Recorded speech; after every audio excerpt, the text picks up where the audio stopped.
नमस्कार, मी प्रियांका पाटील। आपण पाहत आहात राष्ट्रीय लोकराज्य न्यूज, निर्भीड बातम्यांचे व्यासपीठ। आज आपण दिवसभरामध्ये घडणाऱ्या घडामोडींवर नजर टाकूया। मुळशी नांदे तालुका मुळशी जिल्हा पुणे येथील राजा शिवराय प्रतिष्ठान यांच्या वतीने 300 झाडे लावण्यात आली।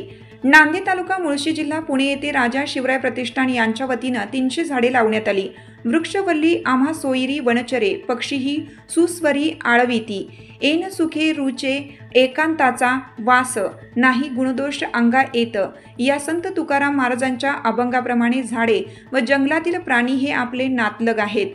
तुम्ही जगा त्यांनाही जगू द्या, हे ध्येय घेऊन राजा शिवराय प्रतिष्ठान यांच्या वतीने 300 झाडे लावण्यात आली।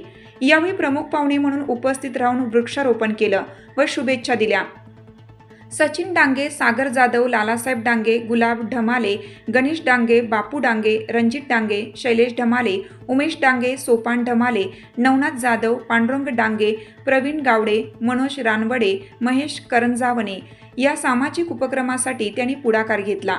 यावेळी उपस्थित शिवसेना जिल्हा प्रमुख पुणे, महासभापती पंचायत समिती मुळशी बाळासाहेब चांदोरे व इतर मान्यवर उपस्थित होते। मुळशी प्रतिनिधी मलिक कोकरे। ताज्या बातम्यांसाठी आणि अपडेट्ससाठी राष्ट्रीय लोकराज्य न्यूज चॅनलला सबस्क्राइब करा, तसेच लाईक आणि शेअर करा।